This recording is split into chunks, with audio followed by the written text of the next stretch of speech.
of the arena. He then made a relatively short walk to a sort of royal box, which was right at the other end facing the platform.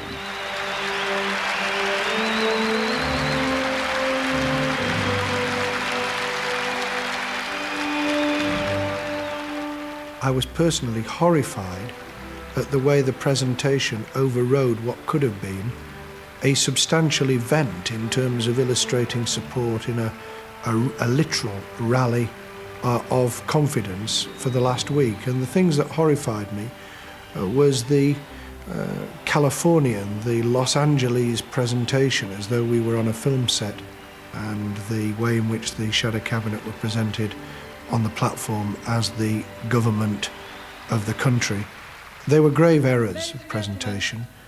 It's now time to meet the men and women who will form the next government.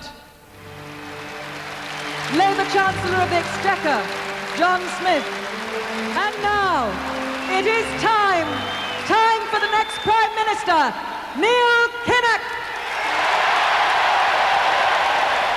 And then he came up to the lectern and turned and said, completely unscripted, "Well, all right. Well, all right. Well, all right. Well, all right." That was the 5 seconds they put on the 9 o'clock news. And that was not a future Prime Minister. That was a leader of an opposition party. We better get some talking done here, serious talking. We're on our way to victory. In 9 days' time, Britain will have a Labour government. This roar hit me. And for a couple of seconds, I responded to it. And all of the years in which I'd attempted to sort of build a fairly reserved and starchy persona, for a few seconds they all slipped away.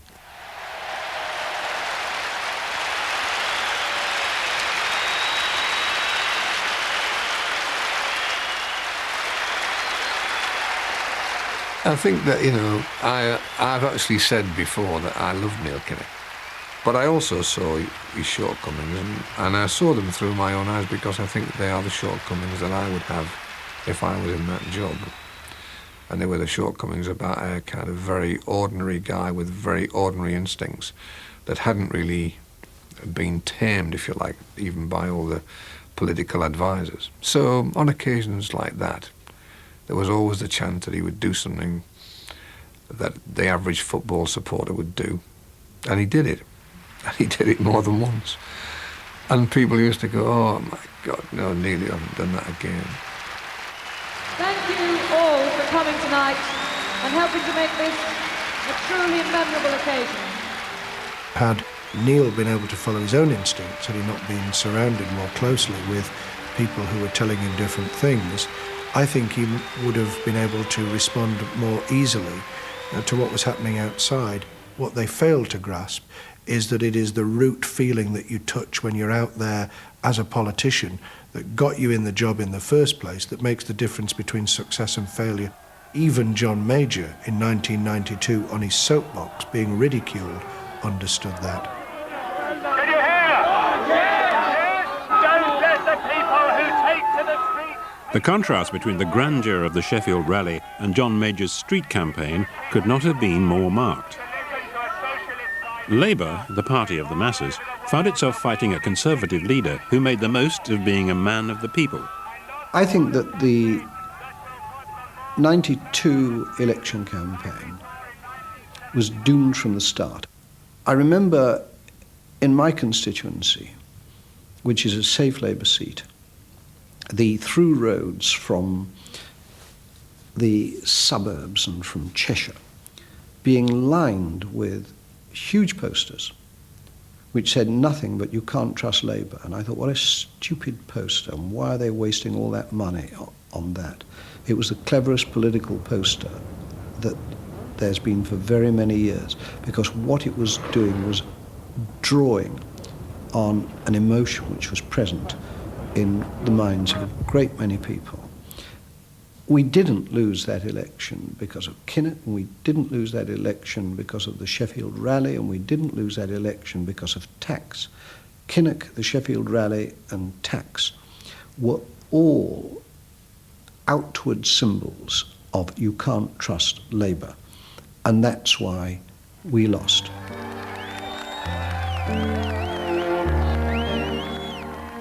Defeat in 1992 spelt the end of Neil Kinnock's leadership of the Labour Party. Neil Kinnock, in my view, coped brilliantly.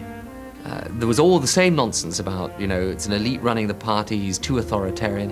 I mean, heavens above, the Labour Party was in a state of disintegration when he took it over. If he hadn't exercised some control and authority, the party would have fallen apart.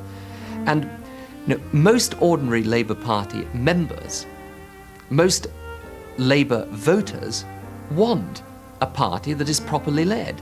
If he hadn't done it, we would never have won the number of seats we did at the 92 election.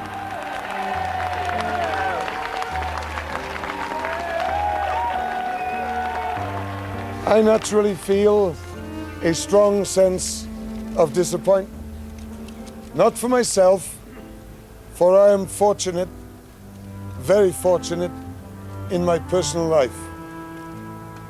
But I feel dismay, sorrow for so many people in our country who do not share this personal good fortune. They deserve better than they got on the 9th of April, 1992.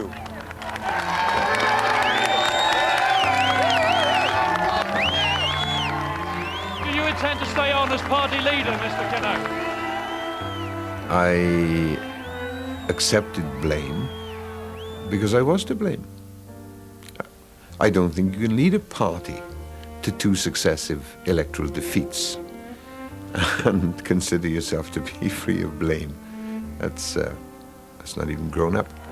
You cannot, I repeat, lead a party to defeat twice and consider yourself to be a success. There were some successes, but overall, no one would pass an exam with the marks that I got for electoral victories. No one would win a game having played brilliantly on a few occasions, but never crossed the try line.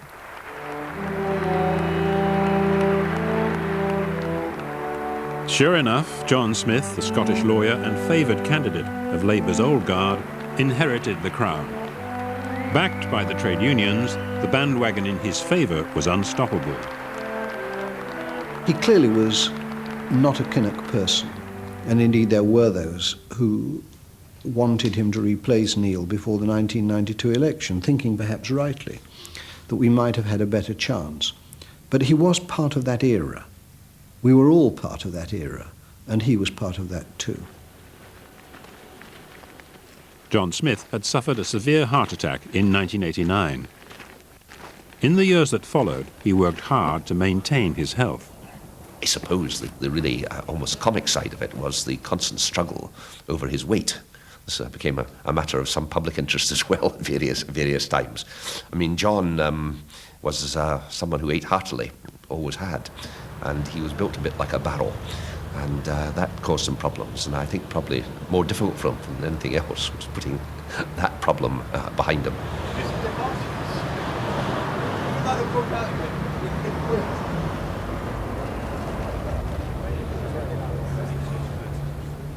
But at Westminster, John Smith's low-key style caused increasing frustration among the young modernisers.